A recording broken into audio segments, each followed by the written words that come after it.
we will try to reassemble the traffic so that it will perform the matching. So it has no presumption of good and bad.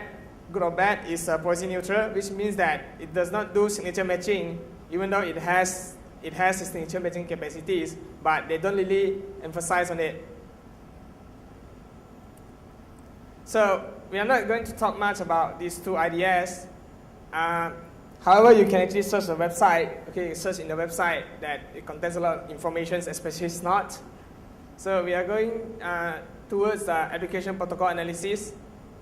So in here, we are going to introduce things that you might want to look at. Okay, things you might want to look at when performing the application protocol analysis. Because when doing forensics, all we want is actually the files or maybe something that is transferred over the network. So focus on application protocol specification and its properties. Understand widely used protocol deeply. Identify file transfer and extract useful information. So it basically offers deeper insight into attacks and confirm hypotheses created during generic packet analysis. So it can confirm, for example, things like successful FTP transactions, or maybe there's an attachment in the SMTP traffic. So it confirms successful DNS poisonings and so forth. So to a certain extent, it gauges the skills of the attackers. Like an attacker that uses evasion techniques may exhibit a level of expertise and sophistications. This also indicates a targeted attack, as it shows that attacker is being cautious. So for example, here is the DNS packet. So this is DNS query is a TXT query. The type of it is a TXT. It's a text string query. So you can see here we are using a Wireshark to open it. So if you are going to analyze a DNS traffic, okay, DNS traffic is interesting because it allows you to perform various kinds of analysis. For example, DNS forensics allow you to determine someone's behavior, which most ISP likes to do, because they know where you are serving, website that you are serving based on the host name. So they know they can actually study your behavior. That's what Google doing as well. So basically, if you want to analyze someone's behaviors, so what kind of packets suppose you log? What kind of packets suppose you log and try to collect in order to study someone's behaviors? So DNS is one, but are you going to collect DNS query, or are you going to collect DNS query response? Anyone has idea? So if you want to make sure that the query is successful, that it has a response, so of course we will look at the query response. The interesting part about DNS query is that the DNS response packet always contains the query.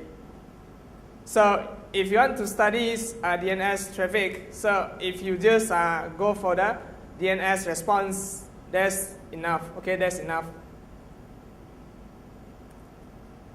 So here are some of the examples to analyze a DNS using a TCP dump T-Shark. So basically, it's like you can analyze the UDP traffic using using the Wireshark filters, which is like -R, the capital R, TCP.port equal to 53, or UDP.port equal to 53.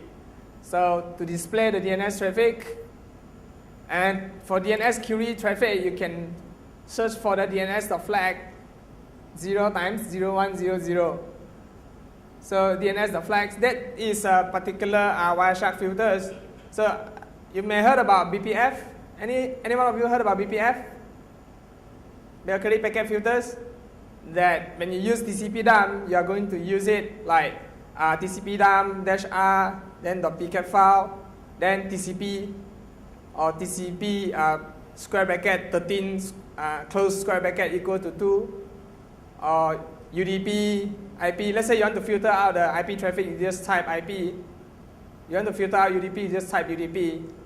So if we are going to analyze protocol headers itself, like for example, those lower layer protocol like TCP, UDP, IP wise, so you can make use of BPF Unfortunately, BPF is considered old, and even though it's very useful, but it doesn't allow you to actually dig into certain offset of application traffic, which means that if you want to look for the particular offset in HTTP traffic, you can really use BPF. So that's why we always use these interchangeably by using we are using BPF if we just want to filter TCP, UDP, or IP or ICMP, but otherwise if we are going to filter the particular traffic using for application protocol, we are using Wireshark filter.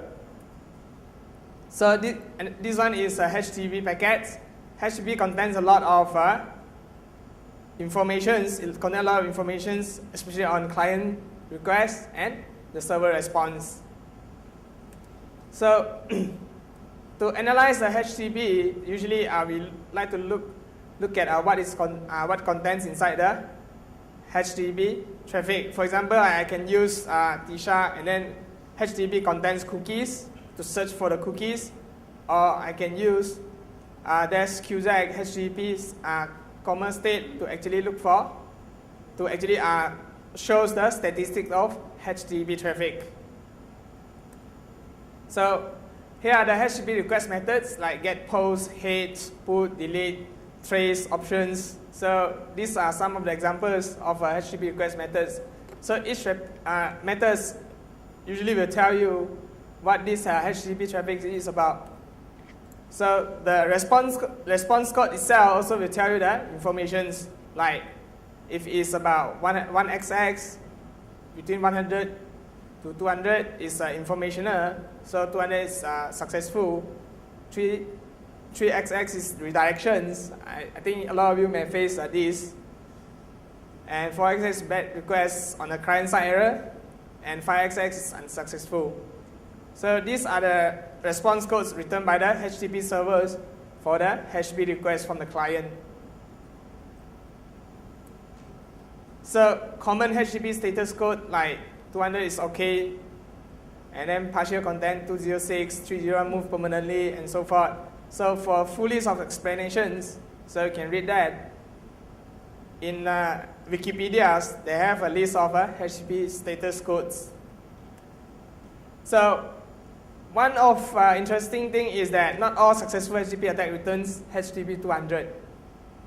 Okay, for example, in most cases of SQL injections, the return code is HTTP 500. HTTP 500, which may indicate a successful SQL injection attack. Okay, that's because there's the response from the backend, not the web server itself.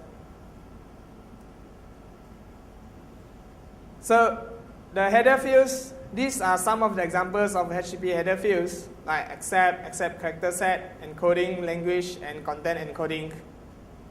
So a compromised server with covert channel may behave differently. If you look at the HTTP traffic, the covert channels that using HTTP may have different kind of properties. So like, there is a study about the HTTP headers itself. Okay, HTTP headers itself. The arrangements of HTTP traffics, like for example, user agent, host, cookies, and e-tag, right? It may be arranged differently. So maybe like sometimes it's user agent first, then host, but in particular traffic, you see host first, then a user agent. Based on different arrangements, so you can recognize different kind of traffic from different softwares. So this one is the part that we always like to look at, which is the content type. So for example, like the content type will tell you that what kind of files are going to transfer, like application/zip, maybe MS Word, JPEG, TIFF, MPEG, QuickTime, octet stream, maybe a binary stream. So by looking at this particular HTTP property attribute, so you can actually recognize that what kind of files are actually transferred.